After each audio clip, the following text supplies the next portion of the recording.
سلامونه دوستانو، ستړي مشئ. الله دې وکړي چې روغ به وئ راته. دوستانو، د اوسني وختونو کې زموږ خلک اکثره البانیا ته روان دي، کم چې د دې هېواد په ترو نورو ملکونو ته ځان وباسي. نو غواړم چې په نننۍ ویډیو کې همدې باره کې معلومات درکړم. هیله لرم چې تر پایه پورې مې ملتیا وکړئ. اول خو د ښو هېوادوالو څخه زیاته مننه کوم چې دوی ما سره د معلوماتو کې مرسته کړې ده، د دې په خاطر تر څو د دې څخه نور افغانان استفاده وکړي. نو د دوی واړو څخه زه د زړه له کومې مننه کوم. دوستانو، د تیر یو میاشت یا یو نیمې میاشت راهیسې یا ممکن د دې نه هم زیات وخت کېږي چې زموږ زیات شمېر هېوادوال کوم چې متحده عربي اماراتو ویزې لري، دوی البانیا ته تلل تر څو د دې هېواد په ترو نورو ملکونو ته لاړ شي. تر اوسه پورې زیات شمېر هېوادوال په دې توانېدلي دي چې البانیا ته ورسیږي، خو په اوسنیو ورځو کې یوه ستونزه رامنځته شوې ده چې په سلو کې 95 کسان راګرځوي.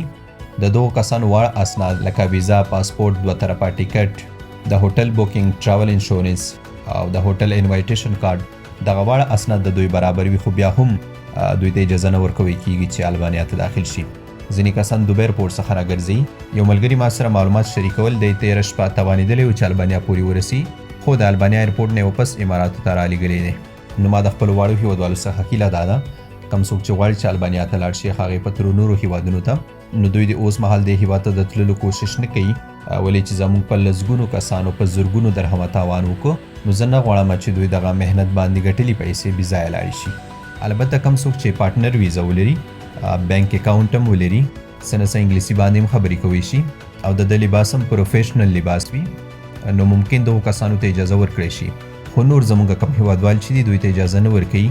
نو خپل ځانونه هسې بې ځایه مه تکلیف کوئ او خپلې پیسې مو بې ځایه مه بوځئ. دوستانو، البانیا هېواد ته کوم څوک چې متحده عربي اماراتو اقامه یا پخه ویزه ولري، نو د دې هېواد ویزې ته ضرورت نه پېښېږي چې د اقامه او پاسپورټ کې وخت وي. دا کس ډایرکټ ټکټ کوی شي. په البانیا کې به درته ان ارایول نه ویزه ورکړي. ان ارایول ویزه هغه ده چې تاسو څنګه ایرپورټ ته ورسېږئ، هلته تاسو په ایرپورټ کې درکوي. نو تر دېرشو ورځو پورې تاسو د هېواد کې بیا ګرځېدی راګرځېدی شئ. خو دا چې په اوسني وختونو کې ځینې کسان د دې هېواد په ترو نورو هېوادونو ته اوښتل، نو همدغه وجه ده چې اوس دغو کسانو ته اجازه نه ورکوي. زه کوشش کوم چې داسې یوه لار درته را پیدا کړم چې متحده عربي اماراتو نه به څنګه په قانوني ډول نورو هېوادونو ته لاړ شئ. خو تر اوسه پورې ما داسې څوک نه دي پیدا کړي چې زه هغې باندې اعتبار وکړم او تاسو ته یې وښایم چې دې کس سره رابطه وکړئ. ممکن چې دغه به وخت اخلي. زه د ډېرې مودې راهیسې د داسې کسانو په تلاش کې یم، په الحال پرې بریالی شوی نه یم. خیر، تاسو احمد ټایمز تعقیبوئ، انشاءالله که څه بیا به مو زه خبروم. نو ستاسو دعاګانو او سپورټ نه د زړه له کومې مننه کوم. ښاد او آباد اوسئ.